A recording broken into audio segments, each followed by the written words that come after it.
Welcome to Live from Plato's Cave. I am Mario Veen.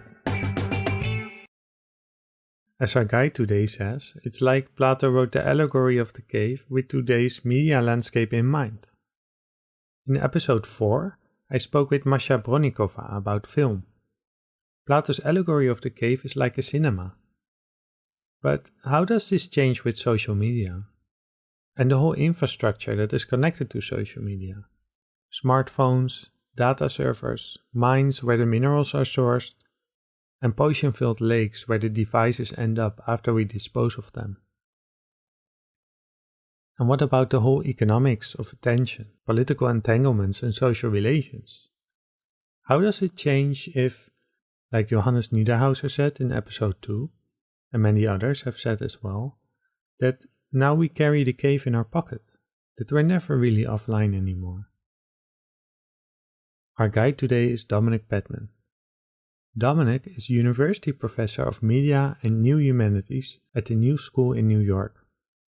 He teaches courses on post-humanism, animal studies, critical theories of technology, environmental humanities, attention ecologies, popular media forms, and philosophies of desire. He is the author of numerous books, including a loose trilogy exploring the relationship between eros and ecology, consisting of sonic intimacy, creaturely love, and peak libido. I'd just like to mention the titles of some of his other books because they're so good. There's After the Orgy, there's Look at the Bunny, there's Love and Other Technologies, and there's Human Error. And today we'll focus mostly on infinite distraction, paying attention to social media, and on peak libido, which is about the worldwide decline of libido. Hi, Dominic. Hello. There we are. So I'll turn up the video. Yeah, me too. And yeah, you don't have red bars anymore. So. Great. I'm already recording, and sure. I guess it's appropriate that we're having some technical difficulties since we're going to be speaking about technology. Indeed. Yes, the two go together. So I'm in The Hague and you're in New York, where you work. And you describe yourself in one of your books as a professional skeptic of technological promises and practices. So what kind of profession is that? And how did you get to be a skeptic like that? It's funny, you tend to describe oneself in different ways in different contexts. So that wouldn't be my primary on my business card, perhaps. Mm-hmm. But it's true that a lot of what I write is an attempt to complicate or push back against the kind of technological boosterism we get from Silicon Valley and places like that. I guess I'm paid to be a professor. As you know, you were one of my first students. In Amsterdam, yeah. In Amsterdam, yes. And I was always grateful that you seemed to find some interesting things in what I was saying. And you were asking me questions back then. So there's a nice continuity here that it's still happening. So yeah, I'm a professor. My background was in literature, but I was never really satisfied sticking to one discipline. I was kind of too old-fashioned and restless and promiscuous for that. So I guess I'm at the moment my title is Media and New Humanities. So. That's a whole conversation what new humanities might be, but I'm interested in the question of the human and the post-human, or even the pre-human, the non-human. That's sort of my focus at the moment. And obviously, one of the definitions of the human is as the tool user, the technological animal. So, and media is a big part of that. If we think of mediation in general, not just TV or movies, but the practice of mediation itself, something we're obviously engaged in right now, and pretty much everyone is all the time, Zoom. So yeah, I guess I'm just always interested in the way that technology influences us and vice versa. That kind of symbiotic relationship just is an endless, world of questions and insights and provocations. And yeah, I get that's sort of my sweet spot. But again, I tend to roam around. Mm-hmm. Interdisciplinary, I like that. Yeah, people are starting to call it adisciplinary, non-disciplinary, metadisciplinary. I just, like it before we splintered into different silos. Obviously, I think I do respect the disciplines, and am interested in the way, say, anthropology approaches the question differently to history, to geology. This is the great thing about your podcast, of course, is that you're bringing all different techniques and approaches and lenses to bear, which I like. If we were all interdisciplinary all the time, it would get kind of messy. So I do respect disciplines, but things obviously get more interesting if we open the window or step outside and start talking to each other. So yeah. Yeah, there's this famous, I forget by who, but you probably know it. The world has problems, the university has disciplines, something like that. Right. Yeah, but it's changing so quickly. Like there are entire fields that are very healthy in terms of publishing or conferences,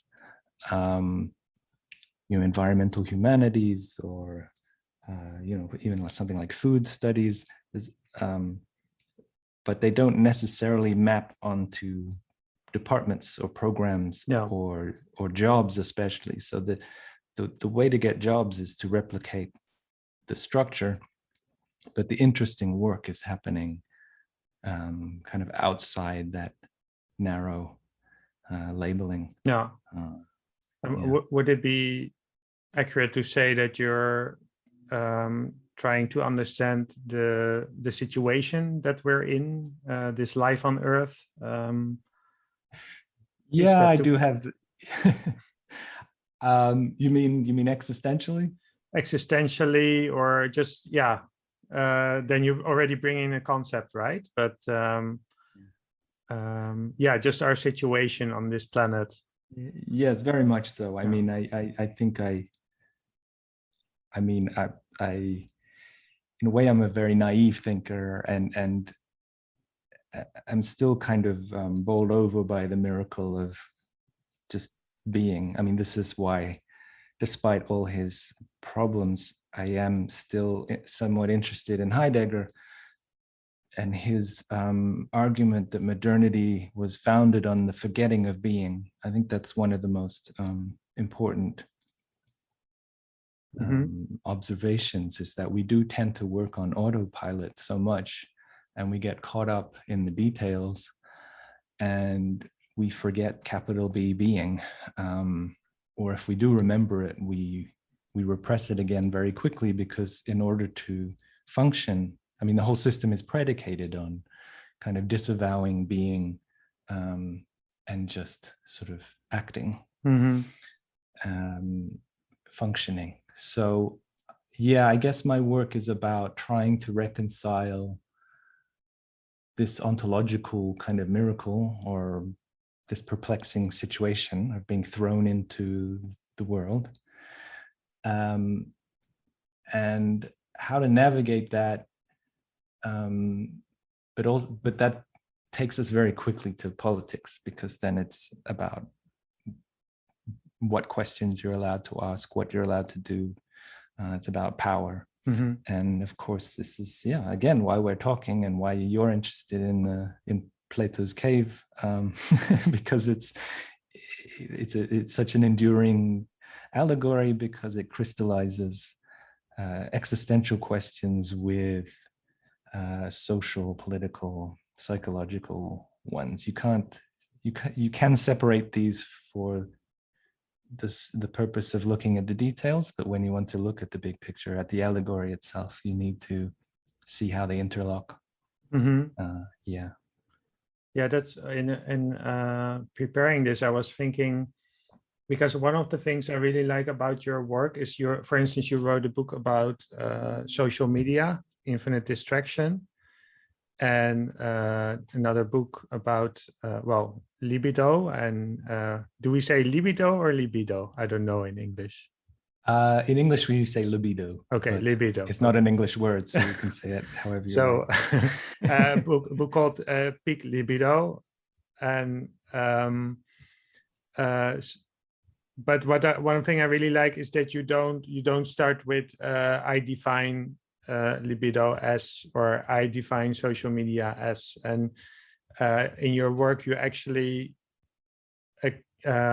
show different definitions, different ways of looking at it, so that it doesn't become a very clear object, I would say, right? Yes, part of it is to question the unthinking use of these terms, as if we know what we're talking about. It was an epiphany to me. Again, Heidegger, the question concerning technology, that it's technology does not simply describe machines, things that go beep, devices. It's a much, it can be a much bigger category. We argue about the pros and cons of technology as if we know what it is, what it wants, how it works. But yeah, I think the first step in critical thinking is to not just simply come up with a quick, usable, pragmatic definition, but to see all the different angles on it, what other people have said before, of course, but also ways of approaching it that complicate our assumptions about the object itself. So with social media, for instance,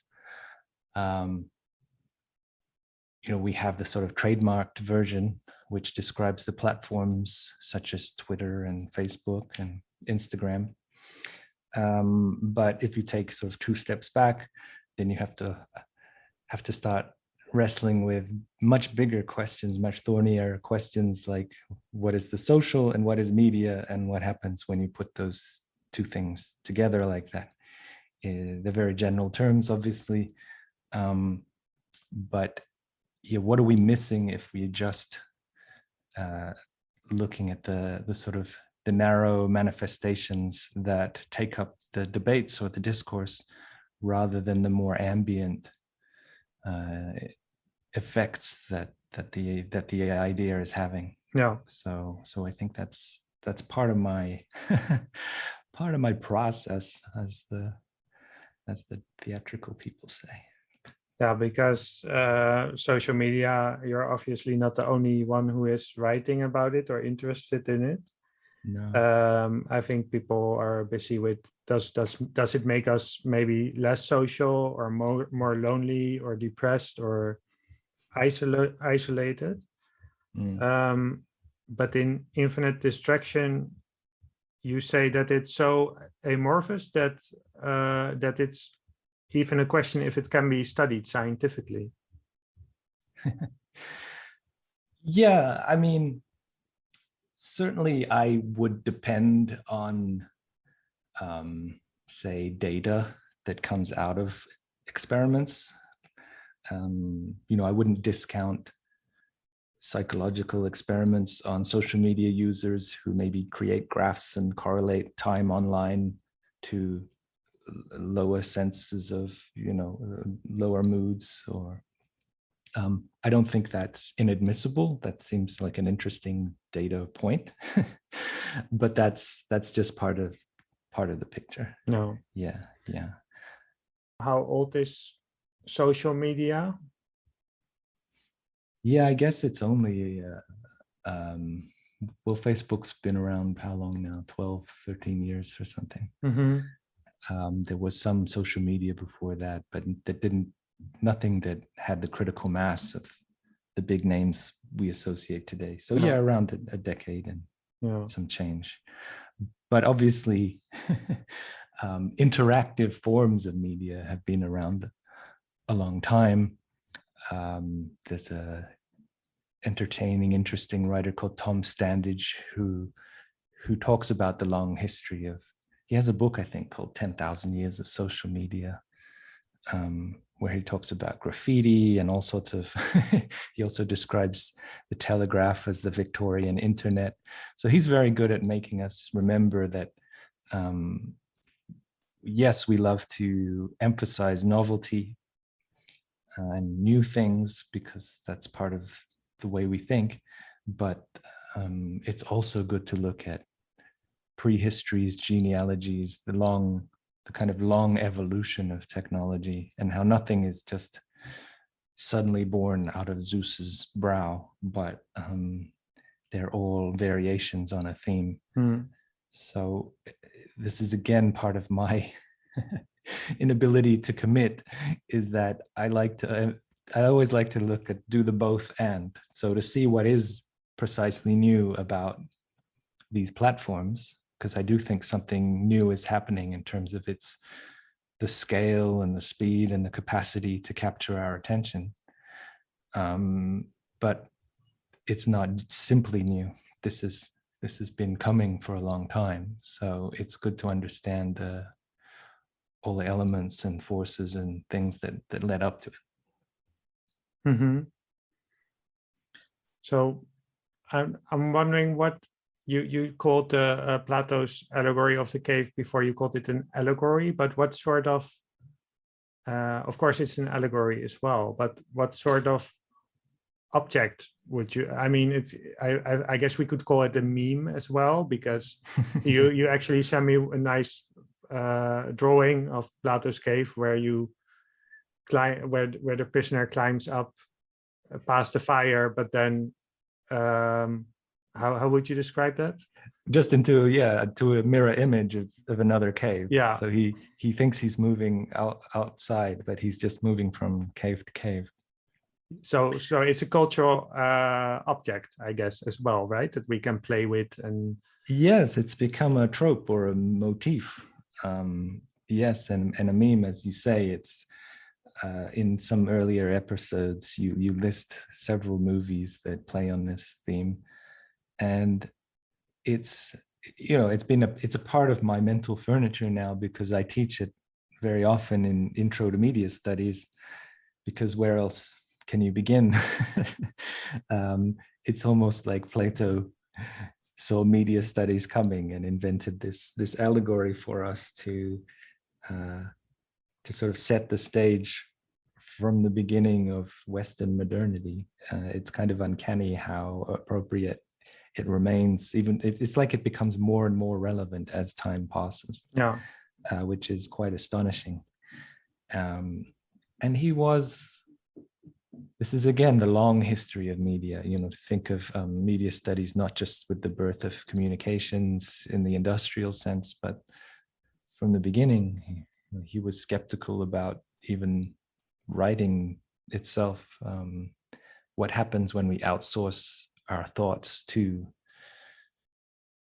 objects? If we write down an idea, then our brain doesn't need to develop the muscles to remember it. And he was worried about this in a different piece. And I still get a kick out of the idea that the Greeks were writing on tablets, mm-hmm. Albeit wax tablets. But we from some perspectives, we haven't moved very far. But obviously, when you look closer, it's very, very different. Yeah. Well, I guess that's a technology as well, right? The allegory, we can read it. We can read it in the original. I don't know how original Greek, because of this explosion of writing in ancient Greece. Exactly. Yes, he wrote it down, and it managed to survive. And what I don't know how much we'll get into the weeds, but it's what that great theorist of technology Bernard Stiegler calls tertiary memory, the kind of memory that we bequeath to objects. Mm-hmm. and that therefore can be passed down from generation to generation, which is his, he argues that no other form of life has this third form of memory. The first two being, one being the individual memory and the second being genetic memory. Yeah, so well, we can get into that because you dedicated your latest book. I think it's your latest book, Peak Libido. You're right. Yeah. You dedicated it to Bernard Stiegler, and he's not yet a household philosophy name, I think, maybe in some circles, but I think depends on the household. Yeah. it depends on the household. Yeah. So can you maybe just speak a little bit about Bernard Stiegler and why he is important to your work? Yeah, absolutely. He's a remarkable figure. It is very sad that he left us too early, a couple of years ago, or just 1 year ago, actually. And he was also a huge influence on my thinking. He was the one. He didn't use the term peak libido, but he essentially gave me the idea that because of the way society is organized, we are running out of libido. We kind of just extract it. We're treating it like oil. We're taking it out of the ground, or in our cases, our bodies and our souls, and using it up to run the system, but we're not replenishing it. It's not sustainable the way we treat human libido. I just thought that was a fascinating idea, and it just kind of felt instinctively right, but I figured I have to think this through a bit more carefully to see if that analogy really holds. So first of all, what's human libido? We've been saying the word a few times already, but right, we haven't. Yeah, well, this is another one of those things that it's very difficult to find a consensus on what it really is, but I guess the thumbnail version would be libido is the life force. And that's what it was for Freud, who popularized the term. It's the battery that gets you up. It's not just the physiological battery, it's the thing that gets you up in the morning. It's your mojo, your motivation. It's the thing that makes you want to connect with other people or to create projects. The libido it's not just your sex drive. That's how we tend to think of it, as just your sex drive. So if you're feeling, not particularly frisky, we'll say you have a low libido, and there's even people trying to medicalize these things and create pills to increase the libido. But for Stiegler, it's a more collective social thing. It's present in a dinner that you're making with 10 friends. So libido is the thing that we're definitely losing in the time of COVID, because we don't have as many opportunities to cultivate it together. But in terms of the human exceptionalism, libido, this is a question in my book, is it possible for an animal to have libido? Mm-hmm. Because we all know of, obviously, animals procreate. But to what degree is that completely instinctive? And is there any pleasure? Is there any poetics? Is there, for humanity, libido is the kind of the excess that happens above and beyond the pure instinct to procreate. So libido is that part of the psyche or the soul that can be seduced, that can be perverted, that can be repressed, sublimated. It's kind of creates the steam for the steam engine of the world, the human world. Yeah, in my day job, I work as an educational researcher in medical education. And one of the things that they are concerned with is empathy.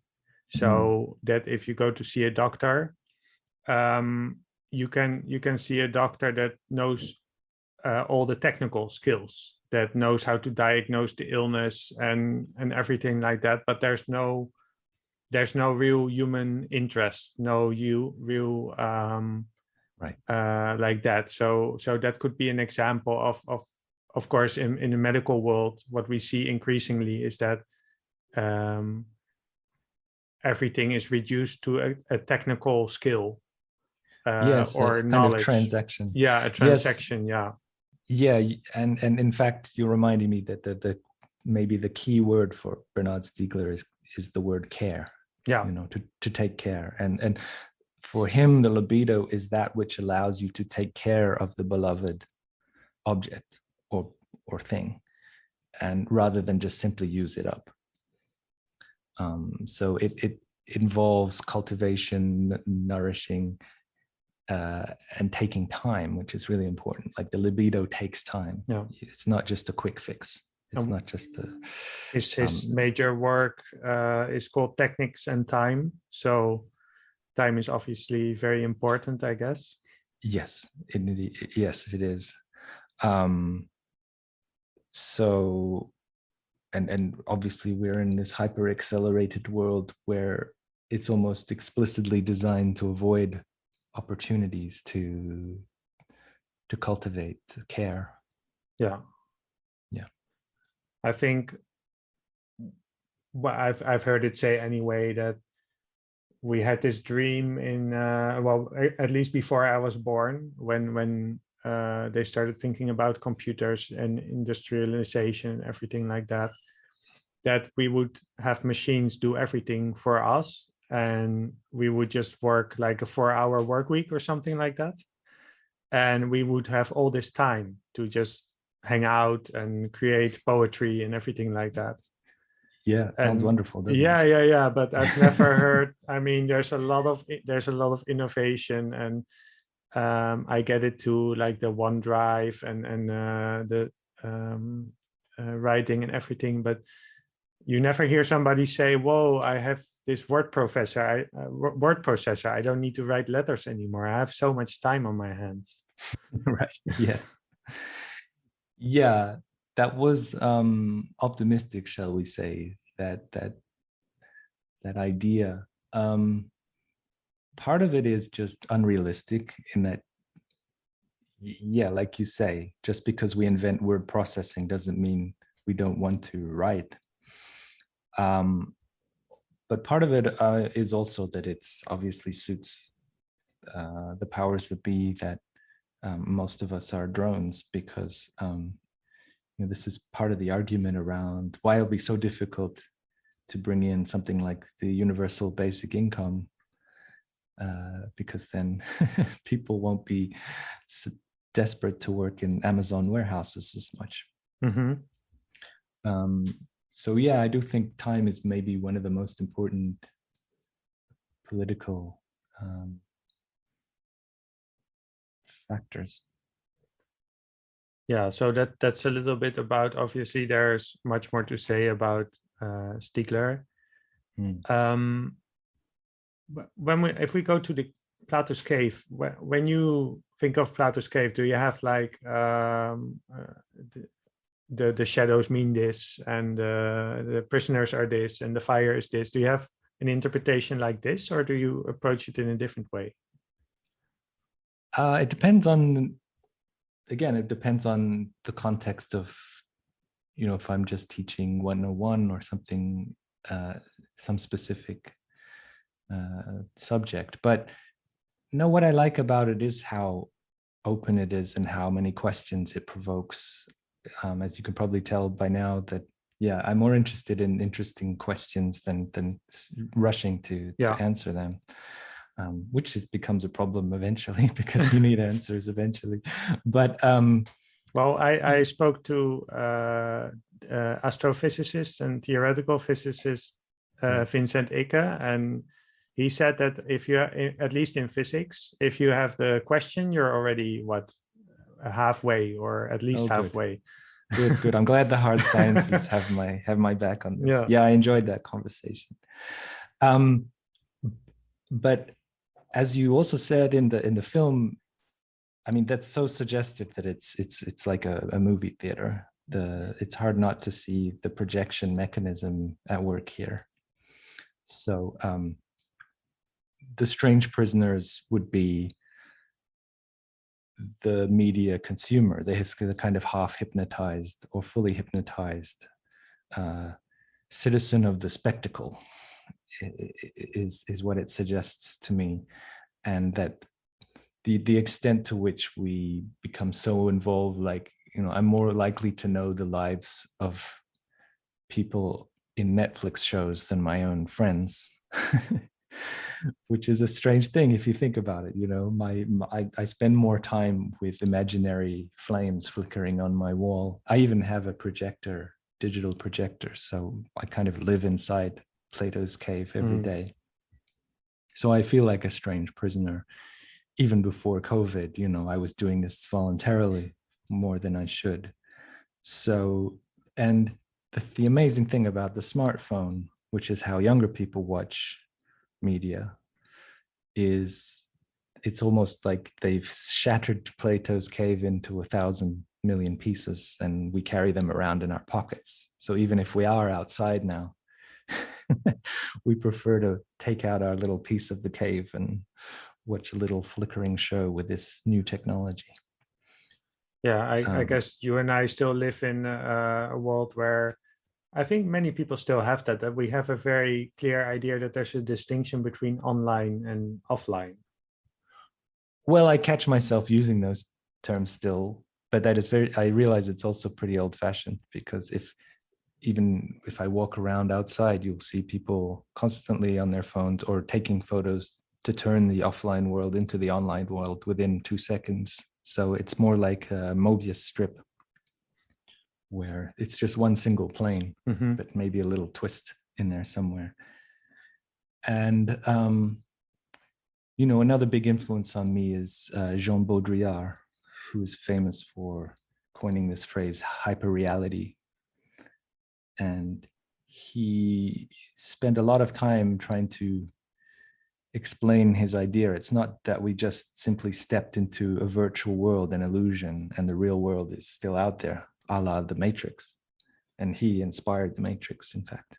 Neo's reading a copy of Baudrillard in the film. But that hyperreality it's like a map that has become the territory. We live inside hyperreality, even if we don't. Even if we're just walking around outside in the so-called real world, because everything is so mediated by images, including our perception, including our imagination. He has this wonderful line that, America needs Disneyland in order for the rest of America to seem real. But in fact, the whole country is Disneyland for Baudrillard. So again, kudos to Plato for he didn't see how him and Baudrillard would disagree, because Plato believed in truth versus appearance, whereas Baudrillard was like, appearance is truth. That they flattened on top of each other. So you can't make that idealistic distinction anymore. The shadows are the real. And that's why, even though he inspired The Matrix, he had a nice little critique of it, which was that The Matrix is the kind of film that The Matrix would make about The Matrix.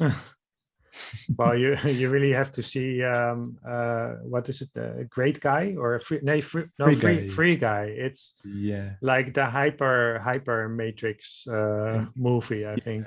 Yeah, I definitely I need to see this film.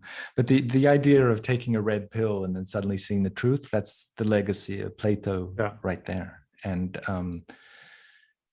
I guess that's also the way, a lot of companies operate, that you can take a pill and maybe you won't see the truth, but it will cure you of something, or it will give you something, something you've always desired. Yeah, I think the most interesting guy in the Matrix is the guy who gives a little speech about this steak I'm about to eat. I know it's not real. Yeah. But it tastes real to me because I'm in the Matrix. So that's good enough for me. I mean, I don't care. As long as it seems real, everything's fine. And I think that's more or less the attitude of of most people. Yeah, it's just as real as anything else. I mean, the steak is just as real as my taste buds and the brain in my head. And yeah. So why get worked up over? I mean, why take a red pill to live in some kind of a post-apocalyptic sewer? Mm-hmm. So yeah, there are some good things about ideology in there and false consciousness and the extent to which we don't want to be woken up, or No. we don't. Yeah. Well, that's one of the things I love about Plato's Cave, because I had this, I guess most people have heard about it and they have a memory of what it is. But this is one of the things that I like about close reading, because that's, I started writing a book about it, which I'm still writing and doing this podcast. Because my version that I had in my head as well, it's like this philosopher king who finds out the truth, he's liberated, and then he comes back, and then he's misunderstood. And I mean, who doesn't like the idea of being a misunderstood genius, right? Right. But then when I reread it, he's liberated, but he's in pain. He resists. If someone has to drag him up, and if he gets the opportunity, he would run right back to his seat. And of course, then he comes to the surface, and there's one moment where he realizes that the sun is the source of everything, including the cave, including the fire, including the shadows. But then he goes back again. I mean, why on earth would you go back into the cave again? And I think he's miserable again. He says, Plato says something that he would think it better to be like a serf on the surface than a king in the cave, or something like that, right? Right. So it's quite different from the idea that, well, we're out of the cave and we're happy and everything. No, I don't think happiness plays a large role in there. And you could even wonder, if you know this whole story, maybe it's a warning. I mean, why would you want to do this, right? Yeah, he's basically kvetching about how painful being a philosopher is, spending so much time with the truth. Yeah. And he's jealous of the people who aren't bothering themselves with all these questions and problems. But you're right. I think this is the beauty of close reading, and the fact that every primary source, people debate them and argue about them and get quite snarky about them because they've turned them into caricatures. And you can dismiss Nietzsche for this, or you can dismiss Spinoza for that, but Freud especially, but if you do close readings, it's far more nuanced and complicated. And Descartes wasn't as Cartesian as we think he was. Often, nobody's completely coherent when especially if they're trying to think. So they're looking at, they're exploring different angles and things. So yeah, I agree. It's a great project to take something everyone thinks they know and showing the real textures there. I want to share something about, while reading your book, something changed in how I saw the cave, because I did see it first as a cinema. So in the cinema, they're all sitting and watching the shadows, but they're all watching the same shadows, right? There's a statue of a cat and there's a shadow of a cat. That's pretty clear, and everyone sees. Everyone thinks they see a cat, and everyone is mistaken that it's a shadow. But in Infinite Distraction, you write about Krakauer and Walter Benjamin. You write that the spectator in the cinema has little choice but to be distracted by the film itself, since there's no opportunity for one's own reflective opinion. So this pretty much still aligns with this, right? That the film, I would say before I would say, well, the film is their attention is captured. Maybe they don't need the restraints because their attention is captured already by the shadows. and there's nothing in their world that would even have the thought occur for them to get up or something, because that exists in another dimension or something like that. But it's still kind of a collective distraction, a mass distraction. I don't know how to ask this question, but it's so this is still seeing shadows as film. But when you speak about hypermodulation and hypersynchronization, it's a question like, do they all see the same shadows, I guess? Right. Yes, the architecture becomes different with social media. I guess that's why I see it less as being the cave englobing us, surrounding us, but somehow the strange prisoners have staggered out of the cave, but brought some of the cave with them. And so that this is a really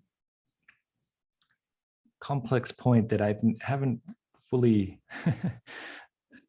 kind of diagnosed or diagrammed, but it's a dialectic or a tension between the will to synchronize, to be all watching the same movie, and, as you say, the freedom to be pursuing our own interests or following the cat or the shadow we want to follow. This is supposed to be the liberating thing about new media. Is, you know, in the old days there were 3 TV channels and you were a prisoner of the programming schedule. But now in theory we could all be listening to, you know, a million different podcasts, and people are.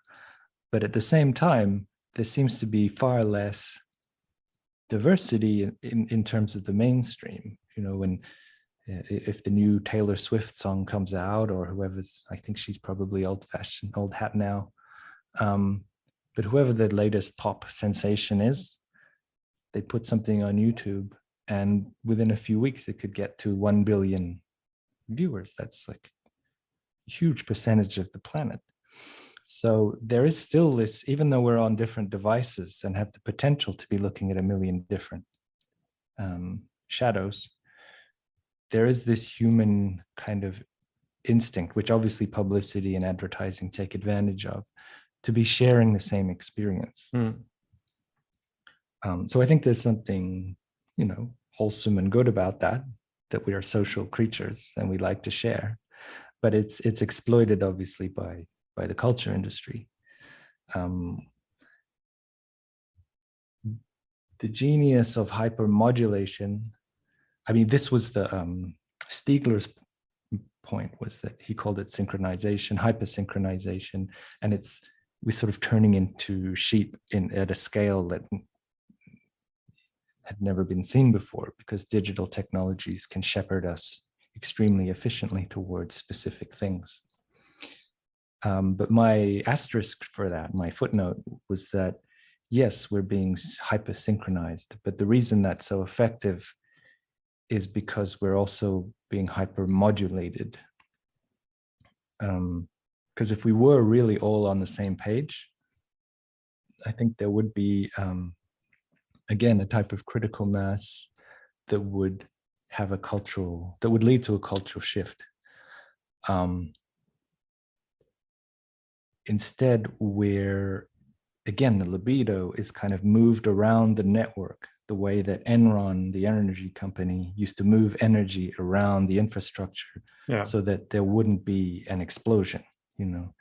So it's amazing the way the internet, if we're all suddenly angry about climate change, the internet can throw us, you know, a cute viral video of yes, a cat doing something cute, or a kitten.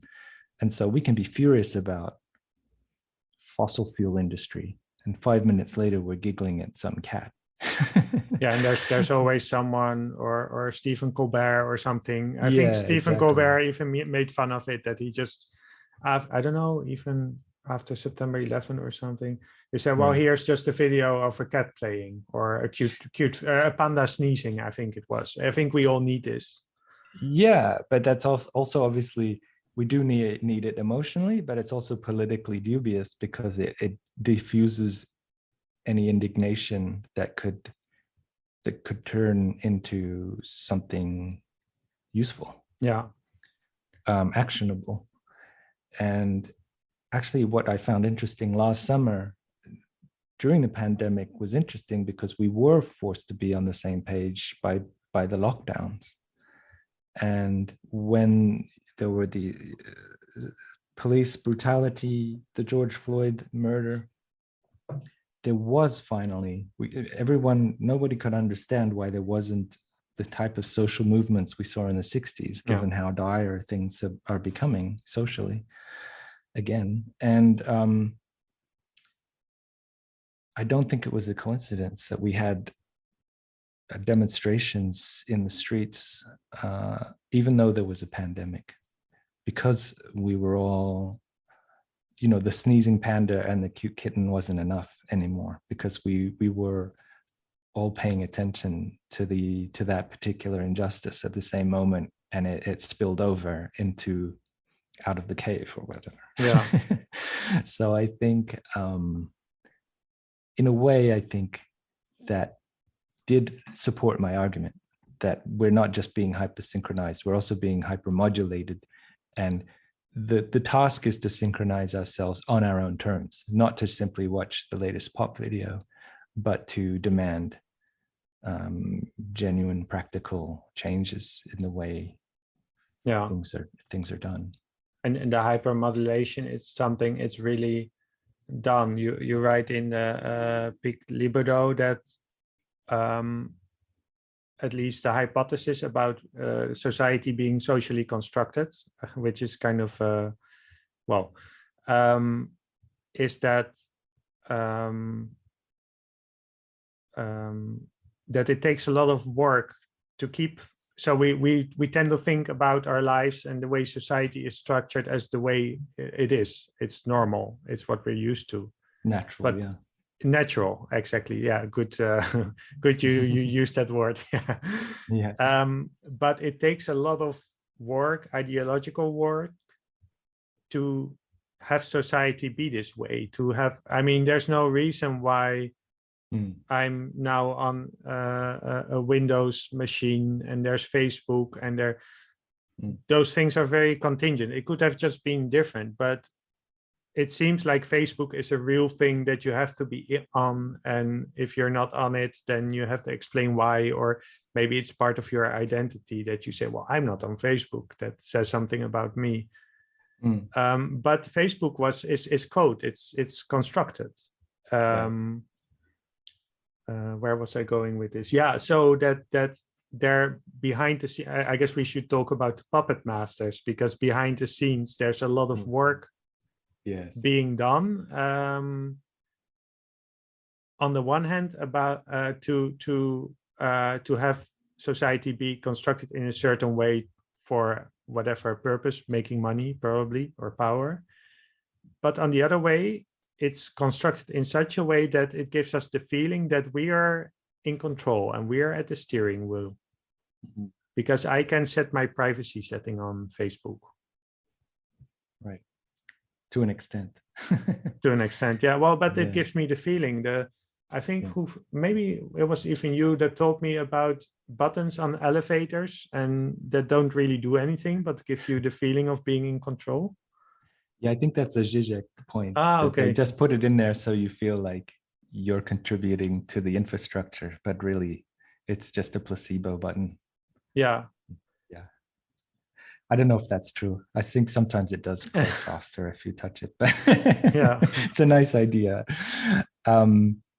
Yes, the puppet masters.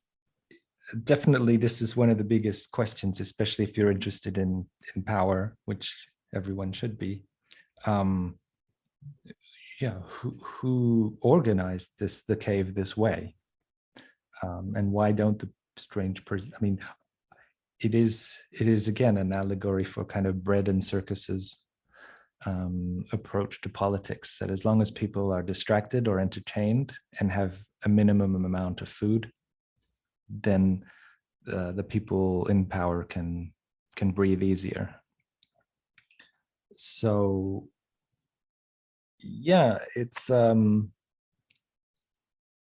like you say, that the social construction argument, it's not saying that, you know, society is just made up. It's not true. It's just saying that it was, because it was built like a building, it could have been built in a different way. Yeah.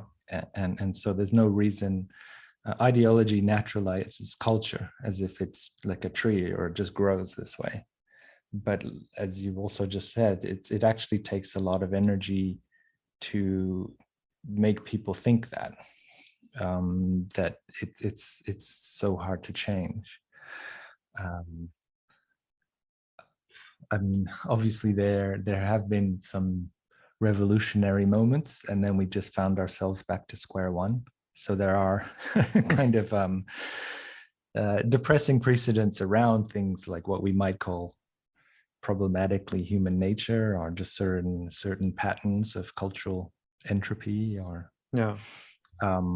But you know, just the difference between something like the US, where it just seems like it would be easier to change gravity than to change the fact that you need to be employed to have healthcare. It just there are certain things in the US that just seem impossible, which but in Europe are taken for granted. Yeah, I think that's actually one of the disruptive effects of the COVID pandemic, because suddenly many things that were possible that people said before, no, that's not possible. Look Right. at the economy, and suddenly, I mean, there was some, I would say, collective action, and yeah. Anyway, Yeah. there was like a little crack there, I think. Yeah, that's it. It's in these liminal moments when we get a glimpse of how things could be done differently. Unfortunately, what's happened, rather than there was the utopian potential where we realized we were working like crazy for other people, a very small minority, and that maybe we should be getting more collective and cooperative, rather than letting companies like Uber just sort of take over the world and funnel the money to like 8 people. Yeah. Unfortunately, what's happened is we just doubled down on these kind of bad new habits, and the Elon Musks and the Jeff Bezos and the Zuckerbergs are just a lot richer. So it's going to take more. We've kind of retreated further and further into the cave. As long as Amazon delivers to the cave, we seem to be tolerating it. But it's a shame, because this was a kind of glitch in the matrix moment when we could have gone, okay, maybe we don't need to imprison this many people for these minor crimes that's even legal in half the country. Or we don't need to have planes flying this much. Yeah. We don't need this much disposable crap. But that's another thing about the cave, that the prisoners, you would say there's a group of prisoners, but they're not a group, because they cannot turn their head. They don't see each other. So if they would hear, if I would hear my neighbor saying something, I would think it's a shadow on the wall talking to me. Oh, really? Isn't there a part where they start debating which animal will turn up next? Oh, that's right. Yeah, they they play games. Yeah, you're right. They play games. So I think they are aware of each other, but like you say, they're forced to look forward. Yeah. So it's this weird, it's almost like gaming communities now, where they're talking to each other through headphones now. So they can hear each other. They can hear each other, they but know they're not because Plato writes that when the puppet masters talk to each other, then they think it's the shadows. Right. So it's but the prisoners they're trying to predict which shadow is coming next. Yeah, which is very much what we spend a lot of our time doing. Is like, oh, I bet this is going to happen. Or if we argue over a film or something, we're essentially doing the same thing. Yeah. Henri Lefebvre, a French theorist from the 50s and 60s, said he wrote this, more than 50 years ago, 60 years ago. He said, because of new media, that we're going to experience an isolation all the more profound for being overwhelmed with messages. Yeah. It's amazing how prescient he was about. So yes, we're being incredibly social in quotation marks because we're communicating constantly, but it's such mediated forms of communication that it's not satisfying. To go back to the libido, it's not nourishing us in a multi-sensual way, which, as we are animals, that part of the forgetting of being is forgetting that we're animals and that we're mammals and that we need more than emojis and memes to survive. Yeah. Well, okay. So now I'm torn between three directions to take this because there's so many ways. So maybe I just list them all three, and you can do whatever you want. Yeah, okay? yeah, sure. Okay. So the first one is that the way we talked about it before, it could seem that there's the puppet masters. They're the culprits. There's like Jeff Bezos or the Illuminati or the flat earthers thinks it's NASA that make us believe space is real. So that I kind of like those stories in a way because they tell the story that actually there is a button that you can turn. It's just that there are evil people at the bottom, but there is a button, there is a steering wheel. So and you write, we are being played like a giant keyboard, but at the same time you make clear that there's no it's headless, there's no one person or one group responsible. And I really like that, because one of the things I like about Foucault is that he's able to make clear on the one hand, yes, there is all this power and we are being played. But on the other hand, there's not an evil genius, not one doing that. No one evil overlord, right? Yeah.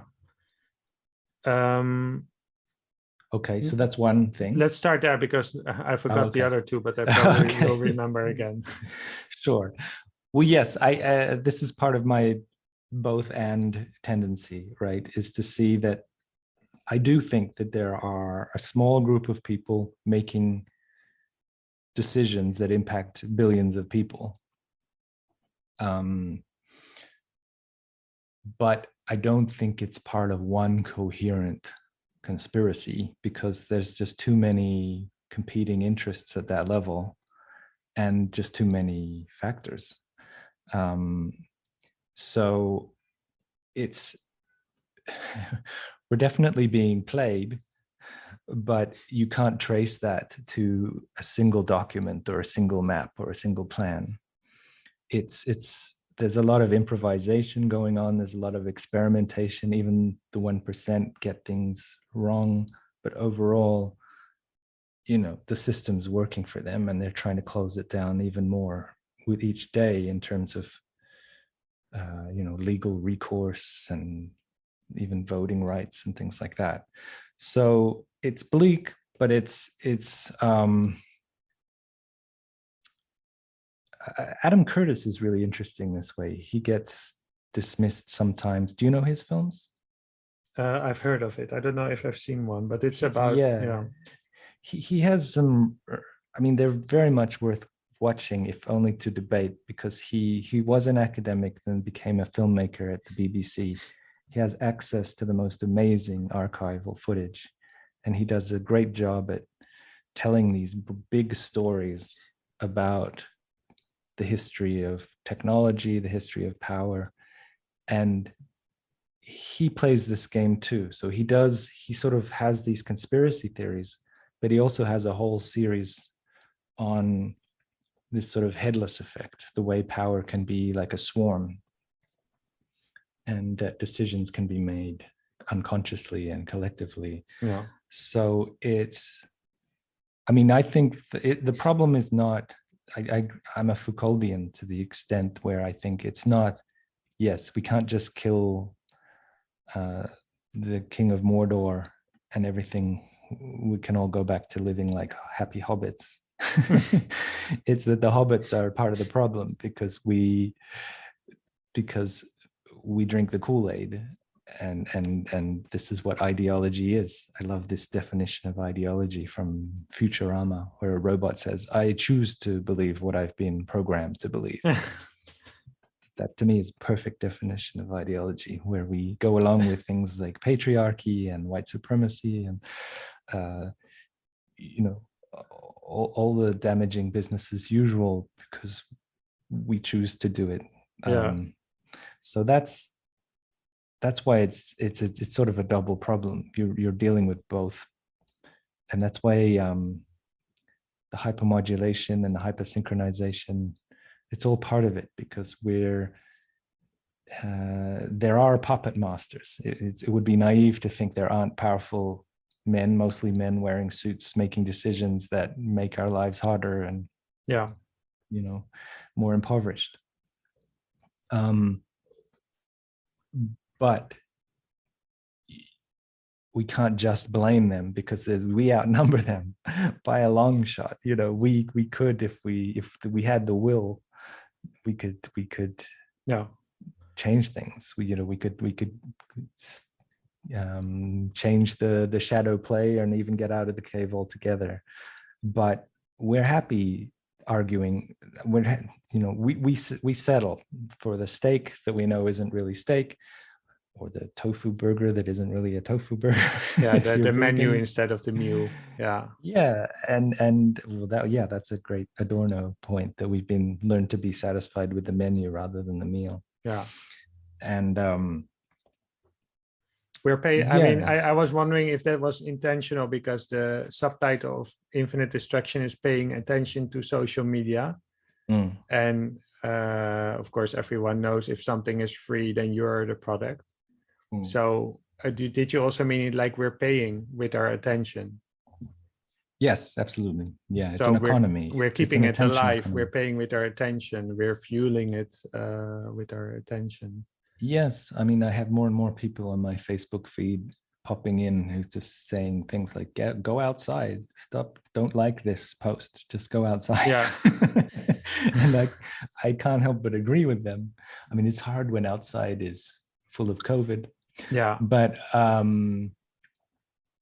sometimes I think I'm old-fashioned and romantic enough to think, just log off. I mean, somebody said, even, didn't they say, I read somewhere, Plato was the first person to log off. Yeah. Well, if like Baudrillard, then you leave Disneyland, so you can believe that you're not in Disneyland anymore, right? Yeah, so even if you're walking around New York City, New York is a phantasmatic mediated city, so it's not like you're in the real world suddenly. It's all relative. Yeah. I've been obsessed with New York. I've only been there a couple of times, but from a young age actually, and I came there in my 20s. And it was so strange because it felt, I mean, New York is the where so many films and series and everything takes place. So it was so strange to feel, I felt like I was in those movies. It didn't feel real. Well, everyone has lived, exactly. Because of Hollywood, everyone has lived in New York. Yeah. It's obviously a little different if you're obliged to pay rent, but it's, you could say the population of New York is like 4 billion. Yeah. So, okay, that was the first thing. I've remembered the second thing, and it's, I emailed you about this sometime, because it was sometimes you hear something that just everything clicks together. It was for me about Heidegger, I guess, and Sartre as well.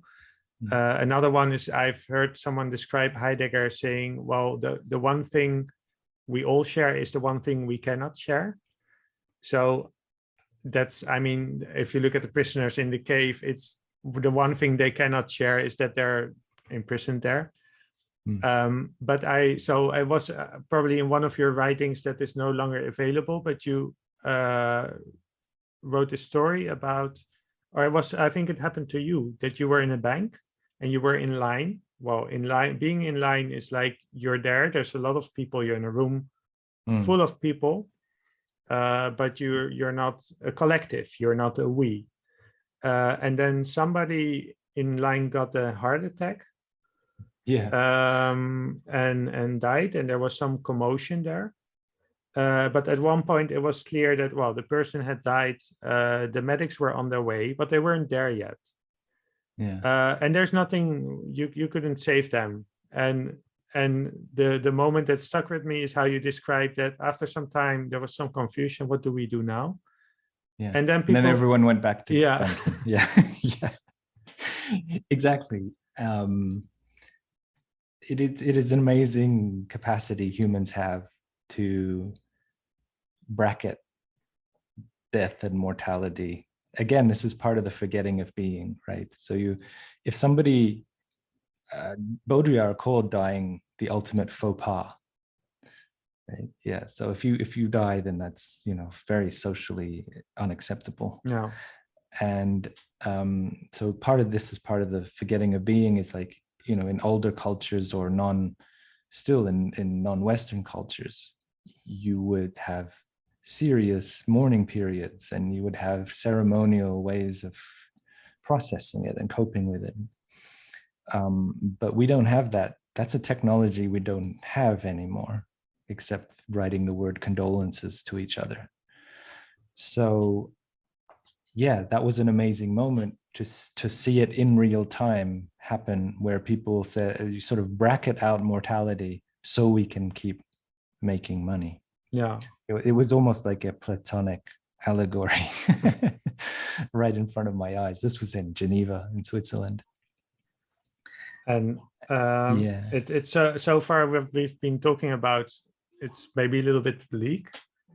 So it is, isn't it? I don't want to let you go before, because you on the back cover of your one of the blurbs on your book from Alan Stokell, he says this is utopian thinking in the positive sense of the term at its most audacious. So far what we've been talking about isn't very utopian. So can you lead us out of the cave, please? What's your idea how to move forward? This is partly why I admired Stiegler so much, is his understanding. He was, in one hand, he had the most pessimistic portrait of humanity available, but he also the most optimistic. Like these were two sides of the same coin. If you're relentlessly positive, we should be suspicious of you because you're probably just a life coach or a motivational speaker. But if you're recognizing all the kind of troubles of the world, then that is an important step towards moving closer towards at least a more utopian situation. So I think, you can't separate the light and the darkness. It's artificial to do so. But yes, and hope springs eternal as well. You do, until it doesn't, but you do hope that making these kind of critical readings and diagnoses is part of a wider effort for everyone to live in a more humane way. And I think attention is key to that. Simone Weil said that attention is the greatest gift you can give to anyone. And teachers know this, and lovers know this. So cultivating attention is one of the foundational things in order to bring back a renewable sense of libido or eros, or just being together and care. So this is why, the question of time is so crucial. You're right that the ultimate libidinal object is the future. Right. Yes. So we still, what's terrible about the current moment is how relentless it seems, and that there is no, there's this famous quote that it's easier to imagine the end of the world than the end of capitalism now. So given climate change and given the pandemic and given rampant income and inequality and racism and everything else. It is hard, but the very fact that more and more people are recognizing the extent to which we're in the cave. The problem, of course, is that most of us just vent about the cave on the cave bulletin board, social media. The next step is to figure out, how to log off collectively and remember being together. And I think that's happening. I mean, COVID is so weird. The temporality of COVID is so strange. And we've been so locked down, but surely something on the other side of this, the very fact that so many people have quit dead-end jobs, there might be something heartening there, that people aren't willing to slave away for minimum wage any longer. And so hopefully there'll be changes in the way labor is organized, and which will free up more time, which will free up more opportunities to reflect, to create, to collaborate, to do this, all these things that we hoped we could do when the robots take over. Maybe the scenario won't be that utopian, but I do feel we're groping towards different ways of being that have to be better than the scenarios that Silicon Valley are engineering for us. Yeah, and as I understand it, you look for it in medium-sized groups, like small communities, and kind of keeping things open, I guess. Maybe it's an abstract way of saying it, but I mean, people will come up with different solutions, and they don't have to be necessarily so-called organic, face-to-face little communes or something. Like, people tried that, and that didn't necessarily work. The same tyrannies could happen just on a smaller scale. But yes, there's definitely, again, we're animals, we're mammals, and just eating together, playing together, that's just so important. And we just always put that off to the weekend, but then we're too busy on the weekend, and then to summer, and then for whatever reason it doesn't happen in the summer. And so I think we need to bring a new sense of urgency that COVID allows, to say no more waiting. There's a sort of carrot on a stick structure, and you'll get your reward later. But if there's no more pensions, if there's no more retirement, why should we wait? If there's no more planet, even, this isn't an argument to be hedonistic and just dance in the flames, but maybe we can dance and douse some flames at the same time. Yes, that's a strange image, but maybe that's surreal enough to end with a kind of right. dancing fire, dancing in the fire department. Thanks. There are so many other things I would have liked to get into, like what you write about climate change and ecology, and perhaps another time. Yes, it's ironic, of course, that I'm talking about we need more time. But we have to go. But later, maybe just if people are listening to this and they find this kind of stuff interesting, how can you start to study this? For instance, like, are there some films that you like that could be used as reflection tools, or something else, just to start thinking about this stuff? Films are often a good way, ironically, again, since you're going to be in the cave. But it does show that there are different types of shadows. There are shadows that are just designed for entertainment or distraction, and some shadows are designed to prompt further thinking and reflection. So yes, Adam Curtis would be a good place to start. There's a film I like to teach that's actually pretty old now and very low budget. It's Belgian, called Thomas in Love, which I don't know. It's about an agoraphobic guy. It's incredibly, it hits different, as they say online. now in the time of COVID. It's about trying to create some sense of community through computers. It's very well done.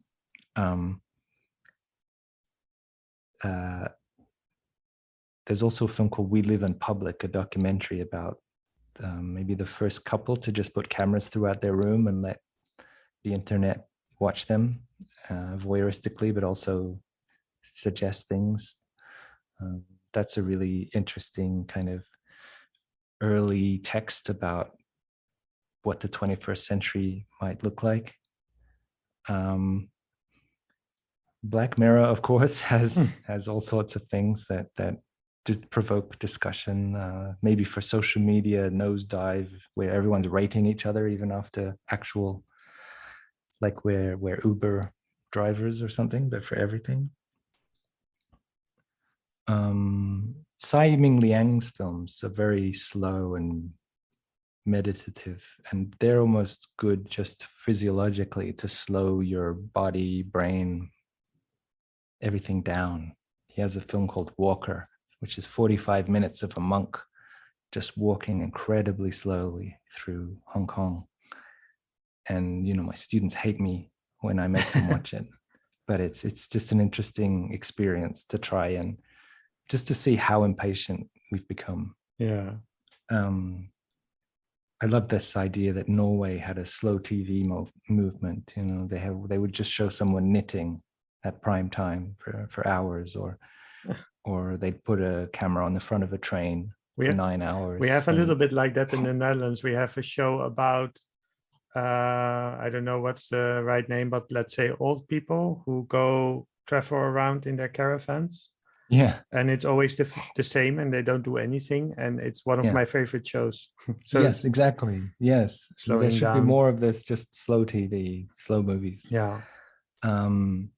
Giving you an opportunity to really, because ironically, these blockbuster films, they're just so fast, the editing's so quick. It's like it's grabbing your collar all the time, screaming in your face, and that just makes me disengage. Whereas if you slow things down, then you notice more details, and you're more likely to actually get involved. So I mean, they're some of the places I would start. But if you're already into critical theory, then you probably already know Stiegler. But Baudrillard can be just fun to read as a kind of organic intellectual. If you haven't had the necessary training, Baudrillard is still, I think, one of the best guides to the way Plato's cave functions today. Well, thank you so much. Thank you for listening. Check out Dominic's website, dominicpettman.com, for more resources on what we talked about. Visit livefromplatoscave.com for ways to support this podcast. If you like, subscribe, and share this episode, it will appear on the cave wall of many other people. The mighty algorithm will take care of that. Next time, we'll dive deeper into the relationship between the human and the technical, and how this relationship affects climate change, and how transforming this relationship might be a way out of the predicament that we got ourselves into. I hope to see you again next month.